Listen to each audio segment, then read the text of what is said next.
Hello and welcome to MyConsultant.ca Interview Series. Today we have with us the President of the Ukrainian-Canadian Congress of Manitoba Provincial Council, President Joanne Lewandoski. From Ukrainian heritage, President Lewandowski has served as an executive member on many Ukrainian community organizations, including the Ukrainian Cultural and Educational Center, Ozerdok, and the Ukrainian National Federation of Manitoba. While at the 18th National Citizenship and Immigration Conference, Joanne took the time to give us an inside look at the steps to take before your journey to Canada starts, the essential programs and services available in Manitoba for displaced Ukrainian persons, and how she felt getting the attention of Vladimir Putin himself. With excitement, I welcome President Joanne Lewandoski. It is a huge journey for many displaced persons to come to a new country. For a smooth journey to Canada, what would you suggest for displaced persons before they start their applications? I would strongly suggest that they do their research. Go online and see the various provinces that are in existence in Canada. See what they offer. See what the possibilities are for your children, for their schooling, for job positions, for living quarters, and see where you might feel most at home. By doing that research, you're going to be exposed to what's available. What's available in Eastern Canada may not be the same as in Western Canada or in Central Canada. So my suggestion is do the research before you come, before you make your choice. And I'll be honest, a lot of people have done that. It's been over a year since the start of the war, and thousands of displaced persons continue to come to Manitoba. What has helped the Ukrainian-Canadian Congress of Manitoba navigate the influx of displaced persons? I'll start with Manitoba. Per capita has the most Ukrainians in Canada. Every seventh person in Manitoba has Ukrainian roots. And possibly that's a good beginning, and that's what we're very proud of. We are very pleased here in Manitoba because when the war started, we, the Ukrainian-Canadian Congress, have a strong relationship with the Manitoba government. The government called us and set up a Manitoba Refugee Task Force. They worked with us hand in hand. We met regularly, weekly, with a number of deputy ministers that were from different departments. We opened up a welcome desk and a welcome center. So when people arrived here, they were welcomed at the airport and they were taken their information and they were shuttled to the Best Western Hotel. The Best Western Hotel is the first hotel that gives them the opportunities to help with whatever documentation they need. Also, in Manitoba, we have been giving a month of board and room in hotels when the refugees shouldn't be calling them refugees, the newcomers land here. So, as I said, the Best Western has a place called The Hub. And there, it's a one-stop shop. You were able to get your Manitoba medical card. You were able to get your SIN number. You're able to talk to New Journey, which talks about and shares the availability of places to live, apartments to rent. We from the Ukrainian-Canadian Congress have a desk there, and we tell you all about the opportunities that our communities have given. You may not be aware, but we have a bilingual school and educational program from grades 1 to 9, and we have the bilingual schools that teach half Ukrainian and half in English. So it does help children who come and their first language is Ukrainian to be immersed into English. Also, there's the Access Health people there, and there's all kinds of information of what you should be and can be prepared to see in the province of Manitoba. And as we go, we have done a lot of other projects in our community to service the newcomers. And probably I can start now about some of the stuff that we've been doing. So you arrive at the hub, you've got a month. You can go to the UNF Help Center. We have bus shuttling service that takes you from the hotel to the center. The center is downtown, and it is a place where you shop till you drop. We know that people who are running from the war have only come with a couple pieces of luggage, maybe not even, and minimal things that they have.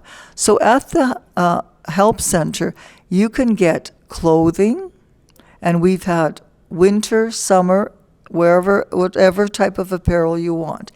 You can get all the needs for your babies. We've had a number of babies born who will be now Canadian citizens.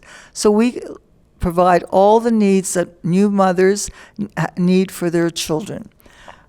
We also have household items. So after you're leaving the hotel and have attained an apartment, you're perfectly welcome to come to the center and get all the necessary household items you need. Dishes, pots and pans, whatever you need to start up your new home. Then we have a mentoring program. We have matched over 300 families with people, Manitobans, who serve as friends and mentors. They help people get documentation that maybe they needed, or do the shopping for what they need, help them find schools, help them find programs for their children, help them find places of faith, whatever's necessary. We've launched a mattress program. We have been supported by a great number of organizations and, of course, Manitobans.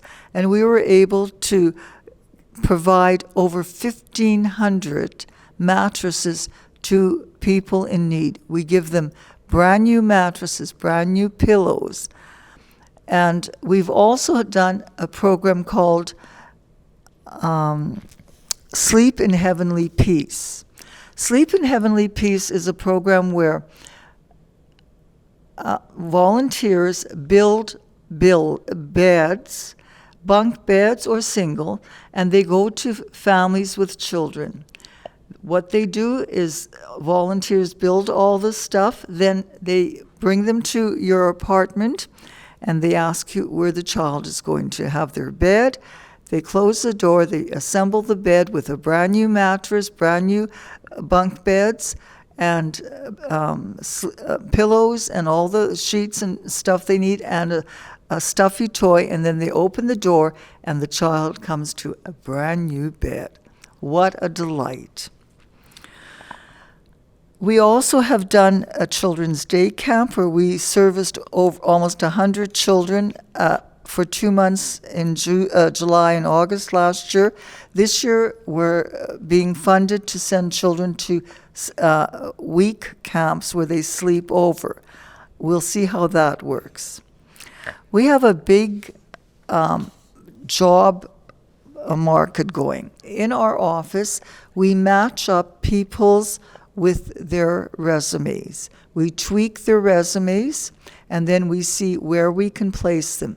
We have over 150 employers, and we have matched over 400 people in successful jobs. This we do as a free service. We've done a sports and recreational program. We had a young student who got some money from the government to do a curling project where where people and their children learned the sport of curling. You may have heard we hosted a Ukrainian university's team of hockey that came here to do some program and training in the States. And our Bison team here in Manitoba played the team from Ukraine, and the team from Ukraine were winners. So we were very pleased with that. So we have a lot of programs. We're now in the process of working out a educational program with the Manitoba Métis Federation. They are going to train 20 early childhood teachers on an 18-month program. They're going to cover the costs, and then these people will be able to get jobs in daycare, and their children will be in daycare. We have a Ukrainian seniors complex called Holy Family Nursing Home, which is the biggest here in Manitoba with over 300 residents. Because of the language skills that people don't have, they are going to be introducing a healthcare program with interpreters from English to Ukrainian, and these people will spend a whole week taking this course. They'll start their jobs on a casual basis at the nursing home, and then when their English skills are higher and applicable, they will do the testing for other institutions. We work with the Shared Health Program. That's our Winnipeg Regional Health Authorities. We have placed people into dietary jobs and cleaning processes. We have also mentored our people into taking courses like food handling, first aid. We're in the process of having approximately 60 people who've come with educational documents, having those documents certified for them to work in our system here in our public education. So we're going along and trying to fill in the gaps. Clearly, the UCC Manitoba is trailblazing for the Ukrainian community in Manitoba. So much so that you in particular have gotten a sanction from Vladimir Putin. What was going through your mind when you got that notice that you got a sanction from Vladimir Putin? I belonged to an elite group. I am grateful that that has happened, because really I have no desire to go to Russia. I've been there before. I just feel that this is not a war against Ukraine. This is a world war. We're all in it together. And we have seen how the whole world is supporting Ukraine. I am convinced Ukraine is going to be the winner, and so is the rest of the world. It's taking time, and it's taking its cause. People are losing their lives. However, there is light at the end of the tunnel. And I feel that this sanction, I've been joined by a lot more people. I was on the list, on the original list. I think it's an honor. And perhaps the people that have joined me feel the same, but right now it's not important. Right now it's important that my brothers and sisters are being in the midst of a war and are losing their lives very innocently. Joanne and I are currently attending the 18th National Citizenship and Immigration Conference in Winnipeg, Manitoba, known as NCIC. Your organization, the UCC Manitoba, won an award called the Ivor Carvalho Award. It is for your unfailing commitment and leading and coordinating and representing the interests of the Manitoba Ukrainian community. Can you tell us what this award meant to you? It was overwhelming. We were delighted. We didn't know what we were getting. We didn't know how we got on the list, but I'll be very honest, now that I know more about it, we here in Manitoba are volunteer-based. We have been working together for 16 months. We are here giving, caring, sharing in friendly Manitoba. And I must say, on behalf of my whole team and the province of Manitoba, we are gracious to the government here who has opened its doors, but we are most gracious and grateful to the people of Manitoba, not just those of Ukrainian origin, everyone. They have opened their hearts, they have opened their pockets, and they have opened their homes to welcome our dear brothers and sisters of Ukraine who are fleeing a traumatic war that they did not start, but they will end successfully. And I am so grateful to the people of the province here.